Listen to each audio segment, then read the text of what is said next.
हरिओम तत्सत, हरिओम तत्सत। जयतु ब्राह्मण। राजस्थान में ब्राह्मण महाकुंभ होने जा रहा है और समग्र देश विदेश और सभी प्रांतों के अधिकतर ब्राह्मण बंधु ब्राह्मण महाकुंभ के अंदर पहुंचेंगे। और समग्राचार्य इस ब्राह्मण महाकुंभ का विवेचन कर रहे हैं। अप्रत्यक्ष रूप से कुछ राजनीतिक शक्तियां ये आयोजन करवा रही हैं अपना राजनीतिक लाभ लेने के लिए। और जब जब जो भी ब्राह्मण जनप्रतिनिधि चुनकर गए संसदीय विधानसभाओं में, अच्छा मंत्री का पद भी उन्हें मिला, लेकिन उन्होंने ब्राह्मण के लिए कुछ नहीं किया। आज़ादी से पहले भी ब्राह्मण संघर्ष करता हुआ मारा गया और आज़ादी के बाद भी इस कुत्सित राजनीतिक व्यवस्था, आरक्षणवाद और रूढ़िवाद ने ब्राह्मण को भूखों मरने की नौबत की स्थिति में ला दिया है। आज ब्राह्मण गरीबी और लाचारी में जी रहा है, उपेक्षित होकर समाज में वंचित वर्ग के रूप में जी रहा है। तो ये ब्राह्मण महाकुंभ इन लोगों को क्या देगा? ये तो अपनी राजनीतिक रोटियां सेकने जा रहे हैं और अपने चेहरे चमकाने जा रहे हैं, क्योंकि राजस्थान में विधानसभा चुनाव नज़दीक है और ये सब अपनी स्थिति मजबूत करने जा रहे हैं। बड़े बड़े अखबारों में अपने नाम से विज्ञापन दे रहे हैं और संत समाज की आड़ में ये सब आयोजन किया जा रहा है।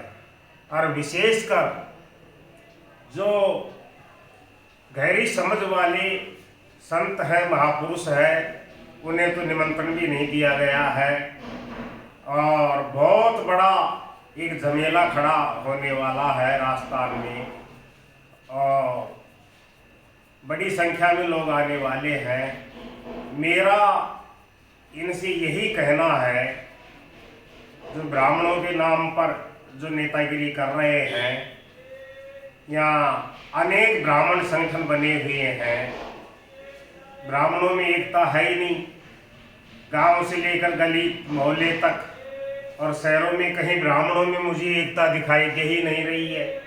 पड़ोसी ब्राह्मण एक दूसरे की जड़ काट रहे हैं और एक दूसरे से लड़ रहे हैं, अपनी शक्ति को स्वयं भी कमजोर कर रहे हैं।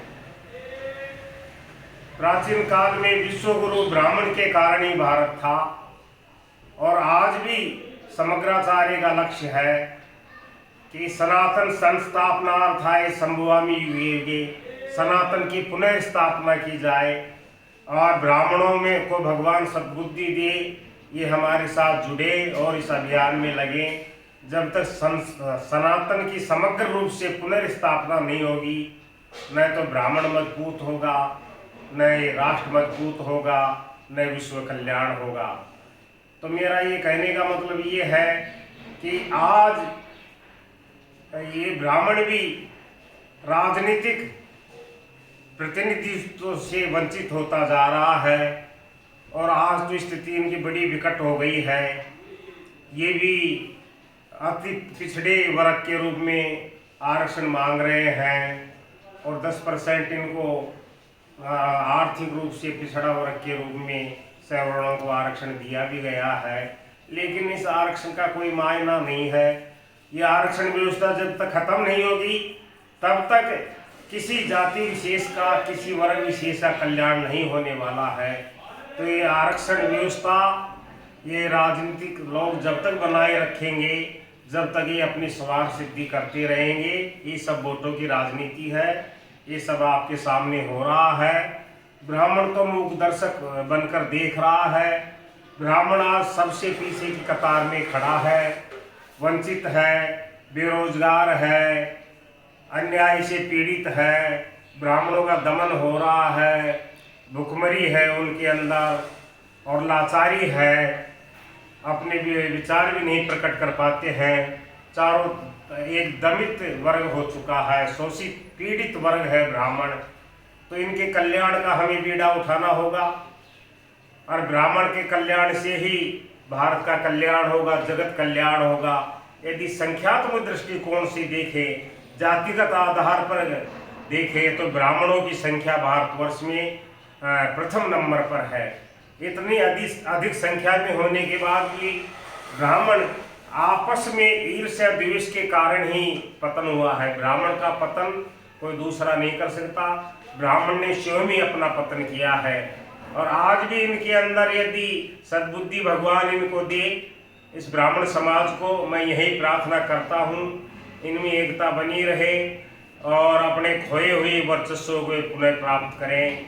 जय तु ब्राह्मण, जय हिंद, वंदे मातरम। समग्राचार्य पंडित घनश्याम दत्त शास्त्री, राष्ट्रीय अध्यक्ष युवा जनजागृति मंच भारत, अंतर्राष्ट्रीय संयोजक धर्म संसद समग्र। हरि ओम तत्सत।